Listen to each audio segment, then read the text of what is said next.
Okay. Hi, everyone. Welcome to our AMEC Young panel for Measurement Month, the month of November.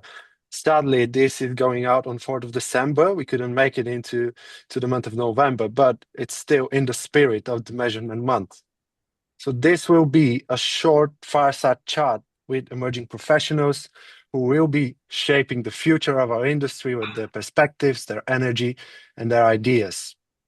My name is Nicola Matev. I'm part of the Inside HQ team. I'm also an AI student at Fontys University, and I'm very excited to be joined by Denzel Pratt from Shell and this year's AMEC Young Professional of the Year, together with Maggie West from University of Tennessee and Molly Liston from London South Bank University, whose voices and perspectives are equally shaping the future of our industry. I honestly can't tell you how excited I am for this conversation.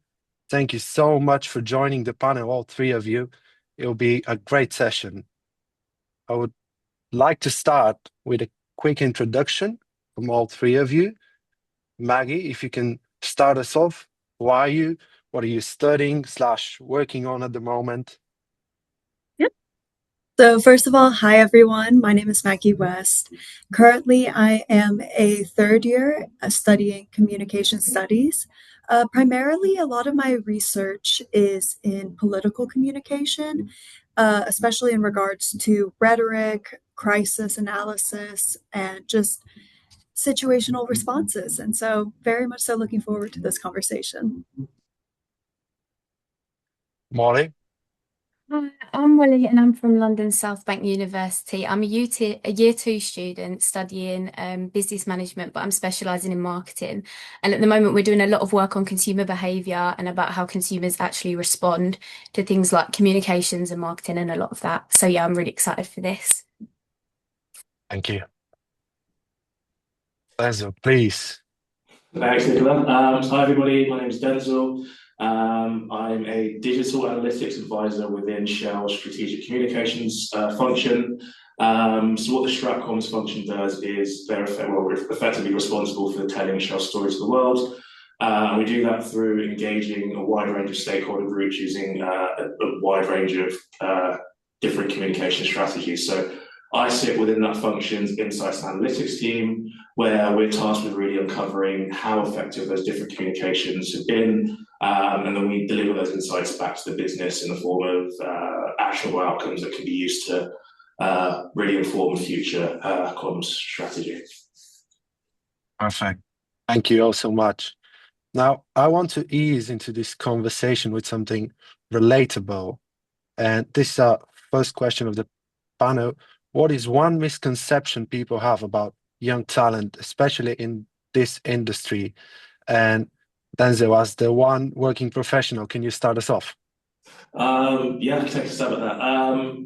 I think being a young person in this industry, people can sometimes think that you don't necessarily have the lived experiences to really understand communications or think more broadly about the bigger picture. But I'd actually counter that by saying our industry is always evolving, and how we put out and how we absorb different forms of communication has rapidly changed. And of course, digital has really emerged as one of the very strong platforms within the comm space. So of course, young people have actually been very incredibly exposed to a huge assortment of digital platforms, and having grown up with incredibly easy access to them, or relatively easy access to them. So I think in some senses, young people in some instances have a better idea of how different people are using and engaging with different digital platforms compared to some other age groups. So yeah, in some ways, it actually can be somewhat advantageous to be a young professional within the spaces.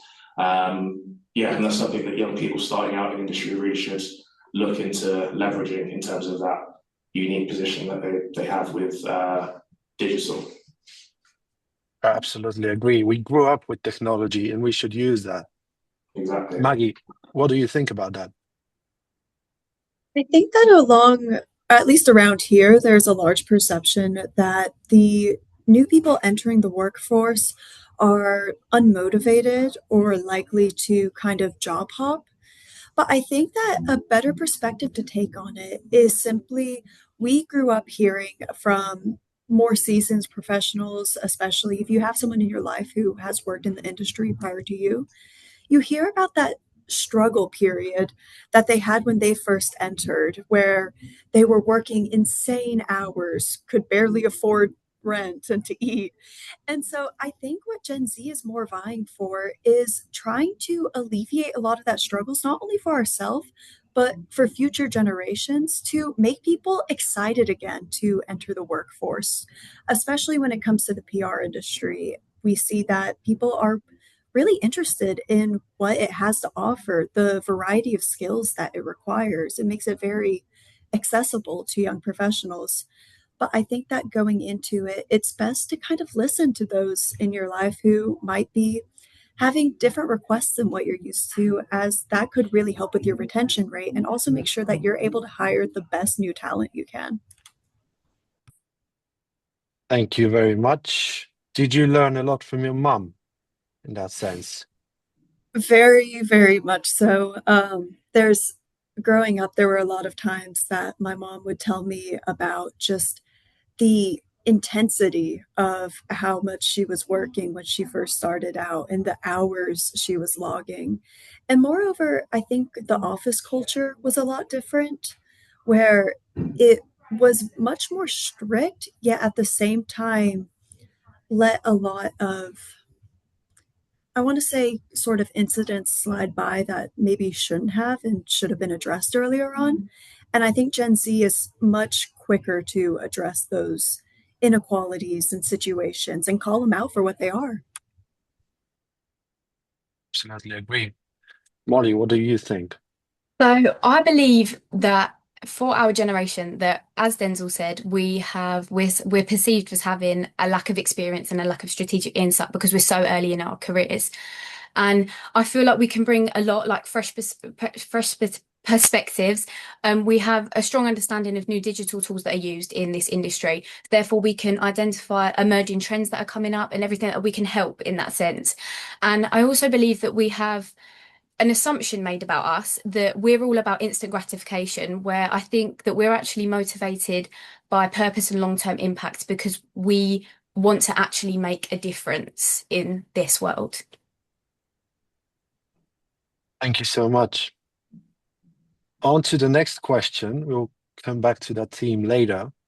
When you hear the word measurement, it's Measurement Month. So what comes to your mind first? It could be numbers, impact, storytelling, something else.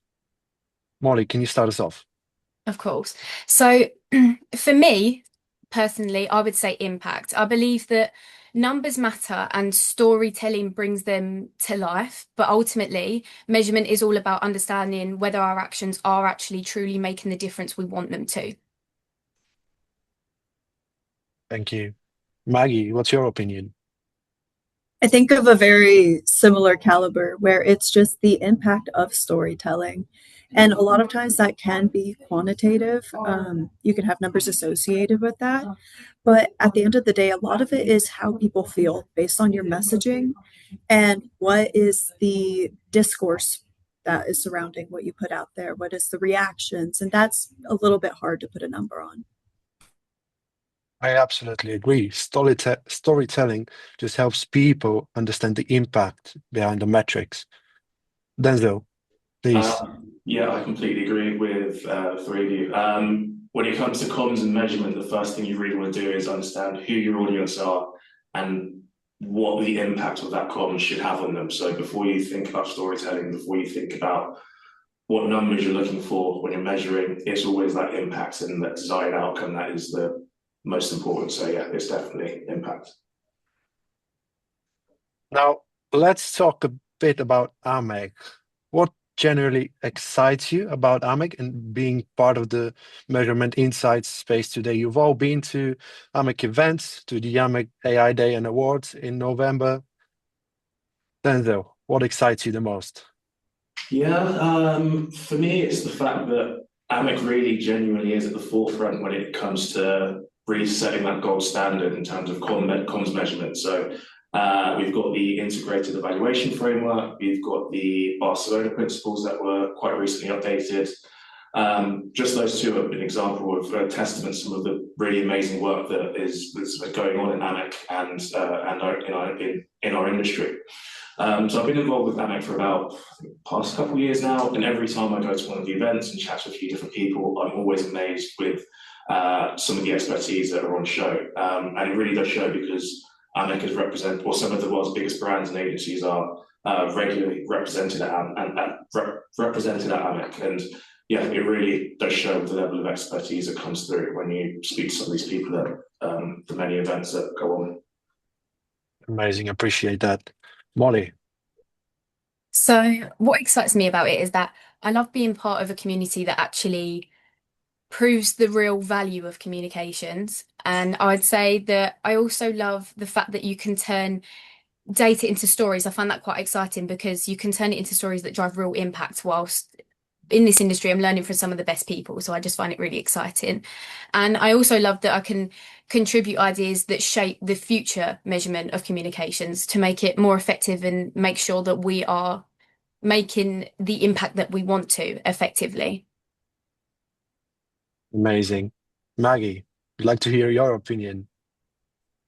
I definitely think that it's just the openness that we experience at AMEC, especially at things like the summit or AI Day, where it's the new members are extremely interesting to watch what they present because it's a fresh take from somebody you might have never met, and they have their own original experiences. But then it's also equally as exciting to see returning members and returning people and being able to know what they said last year and hear how they've grown and what experiences they've had since then.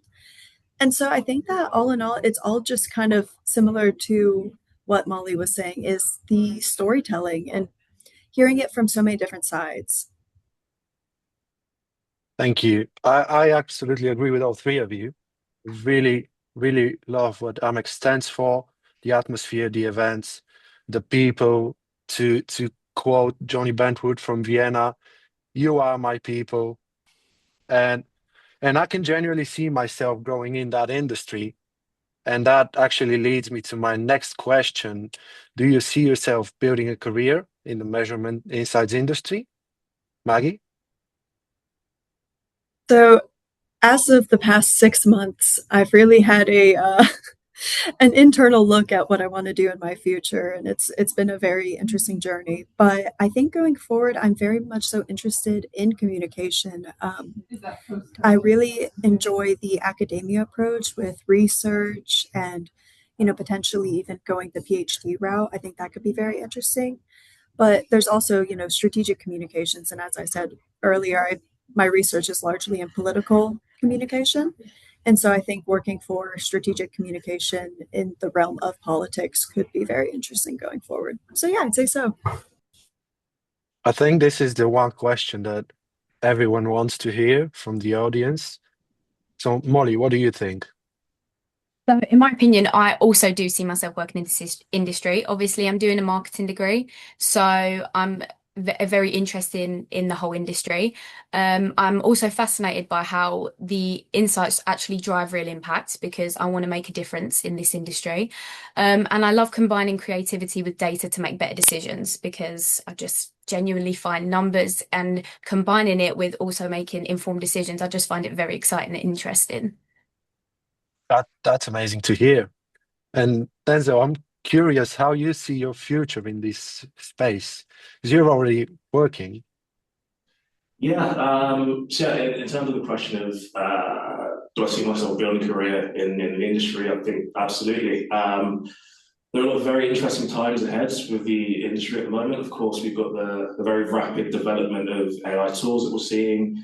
So that would naturally, it looks like it poses some challenges, but also provides a lot of really exciting opportunities for us as young professionals to really be at the forefront of shaping how we as an industry and us as measurement professionals more broadly, how we adapt to all those upcoming changes that are on the horizon. So yeah, there are a lot of exciting times up ahead, and yes, really excited and happy to be involved with them. Right. Love to hear that.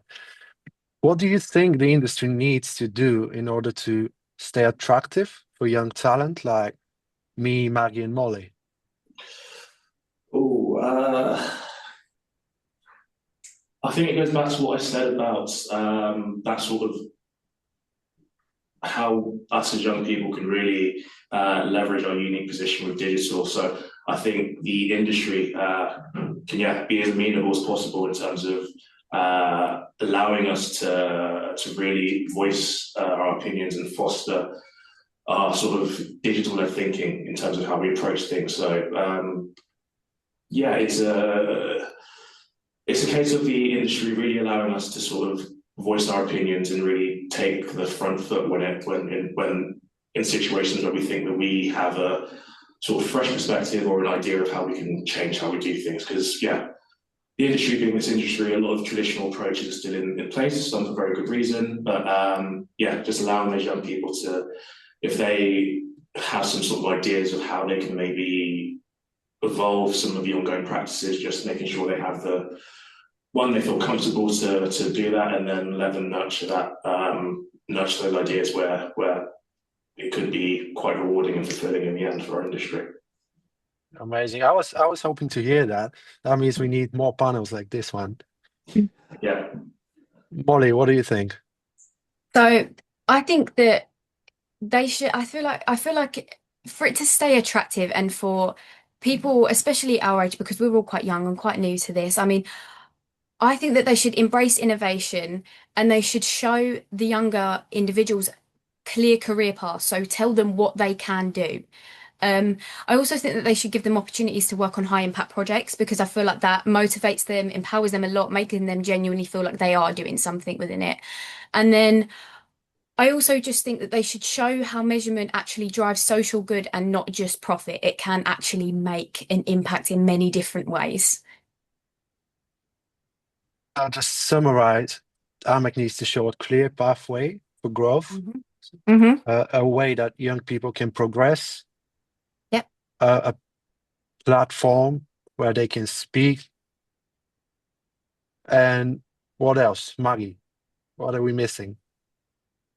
I think that our seasoned professionals should look at this new group of people entering this industry as an opportunity for them to also take on a new role of mentoring. Because one thing that Gen Z definitely really enjoys is immediate feedback.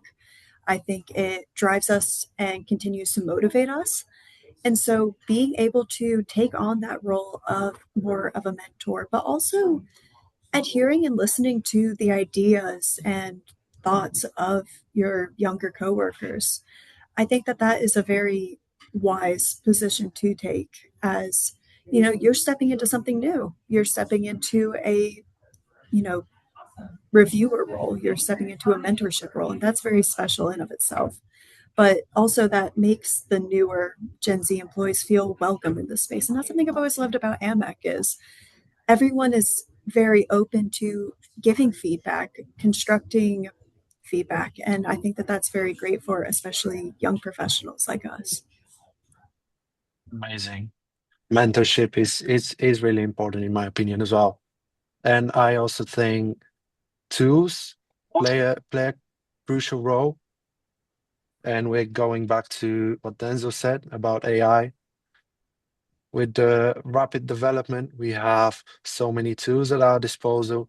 And I am a firm believer that AI will eventually help us, either that being by increasing efficiency, having someone to talk to, or all the other use cases. Like OpenAI just keeps releasing new stuff every week. Do you think that could feel overwhelming sometimes because of that fast release every week? Is AI actually making the industry more exciting or not? Denzel, can you start us off? Yeah, that's a great question. I'd say it's a bit of a combination of both. Again, as we've said on this call, over the past couple of years have been huge rapid developments in AI models, and those have had a noticeable impact on, for example, how quickly we can analyze large quantities of data. So that will naturally lead to some fears of AI replacing entry-level data analyst roles. But I'm of the belief that while some aspects of AI may have an impact on the traditional role of the entry-level data analyst as we typically know it, it can help morph that role into more of an entry-level consultant who's able to spend more time that would have been spent crunching numbers. They can spend more time focusing on the so what behind the large amounts of data that they're working in. So if someone's able to do that, then of course they can then spend time actually providing advice that delivers real, tangible business value rather than someone just providing endless streams of data. So yeah, I can see AI causing a bit of a shift from the sort of traditional data crunching analyst, but hopefully a good shift towards more of a consultant that can just focus on the so what a lot earlier in their career, because sometimes with how the industry is currently set up, it might take a bit of time for an entry-level person to get to that, be able to get to the point where they have the time to focus on the so what. So I think AI can help alleviate some of that and yeah, really help them make that transition a lot earlier in their career. So while it can seem a bit daunting in terms of AI and the impact it's going to have on the industry, it's also quite exciting in terms of some of the applications it's got and how it can morph that entry-level data analyst role. Amazing. I can completely agree with you. Molly. Okay, so I completely agree with Denzel as well. I believe AI does make it overall a lot more exciting. I think it allows us to work smarter and make a bigger impact from the start of our careers. As you said, Nikki, it was saying it allows us gives us new ways to analyze data, generate insights, and be more creative. However, I do believe that it does bring a lot of challenges with it. For example, it's going to have to cause organizations to have to shift their strategy to market to not only people, but machines as well. So that we'd have to change the way that we create content and how we measure it. So it needs to be more clearer, more structured, and more, let's say, machine readable for AI to be able to read it and understand it. That's great advice. Maggie. I definitely agree with what everyone has said. You've all done a very great job on that one. The one thing that I would also add is one thing that very much so worries me is that, from my understanding, there's a large misconception that everyone in our, younger generations is already just an expert on AI. I mean, I know that like even my mother has asked me certain questions about it, as have my father. And so I think that that misconception could be a little bit jarring to a lot of new people entering the industry. I personally don't really utilize it that much in my day-to-day life, given that a lot of my assignments are just me writing and I don't need chat GPT to do that for me. I like the quality of what I myself can produce. And so I think that putting that on a lot of young professionals who may be, trying to learn it as much as you are, can be a little bit of a daunting task to a young employee. Thank you. And the last question for today is, what's one thing you hope young members like us can bring to AMEC over the next few years? Molly, please. So what I hope to bring, me personally, I hope that I can bring fresh ideas, and I hope that I can also help ensure that measurement methods keep up with how people actually view content today, so that it's up to date and that it's, up to date and we know how it's, what I'm saying. And then I also think that I also hope that I can bring new perspectives and hopefully help stay innovative and embrace new technologies and many more things, I'm sure. But yeah. If what we always saying is true, that we can quickly adapt to changes to technology, including AI, we can be the driving force behind that change, not replacing what's already working, but just build on it and help the industry evolve. Maggie, I would love to hear your opinion. The way I kind of look at AMEC as a whole is it's been relatively just an ongoing conversation. And that conversation has been happening before me and will likely continue after me. And so the way I see it is my goal is just to, while I'm in the room, while I'm listening to everyone, that I myself can contribute something meaningful while I am around. But I know very well that that conversation will likely come after me and continue, but hopefully whatever I provide can help encourage that conversation forward. So you've been at two summits now, one in Sofia and one in Vienna. Would you say that the sessions or the conversations sort of overlap each other? I think not necessarily overlap, but definitely build upon one another. I think that, especially when we look at returning members who spoke at Sofia and then spoke at Vienna, we see that a lot of times their topics are very much so similar, but it's more of a, this is what I also learned in the past year. This is what I was able to accomplish in the past year. And how has that been impacted out? How has that communication impact been really present? And so I think that that conversation does very much so build upon one another and continues to do so, especially as AI technology, as that evolves as well. Thank you.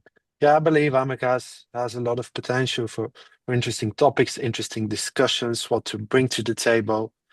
And I want to hear Denzel's perspective on this. Yeah, in terms of sort of what young professionals can hope to bring to AMEC, I think we've touched on it quite a few times already. It's just that sort of hunger to just continue to think of ways in which you can change the sort of traditional ways we've worked. Obviously, like we've touched upon, AI is on the horizon, and with that opportunity to drastically change how we've traditionally done things. I think the younger generation are typically stereotyped as being disruptive in the workspace, but I think constructive disruption in this context it's only going to be a good thing in terms of just using our sort of digital-led thinking and our fresh perspectives to identify ways that we can just improve upon the status quo. So yeah, just a hunger to always challenge, not necessarily challenge, but look for ways you can improve upon the status quo, and just, yeah, if there's any way you can think something can be improved upon, just feel free and compelled to voice that. Great. I wish our viewers remember that. It's a great quote from you. Thank you so much. And thank you to all three of you. It has been a brilliant conversation. Your honesty, energy, and perspectives really highlight the strength of the next generation in our industry, in AMEC as well. And I'm incredibly grateful that you took the time to share your experience and ideas with the AMEC community. Hope they enjoy it. And I also want to thank AMEC and Julie for helping with that session. And thanks to everyone watching who made it to the end. If you have any questions for us, you want to hear more, don't hesitate to contact us, connect with us on LinkedIn, and let's keep the conversation going. Thank you so much.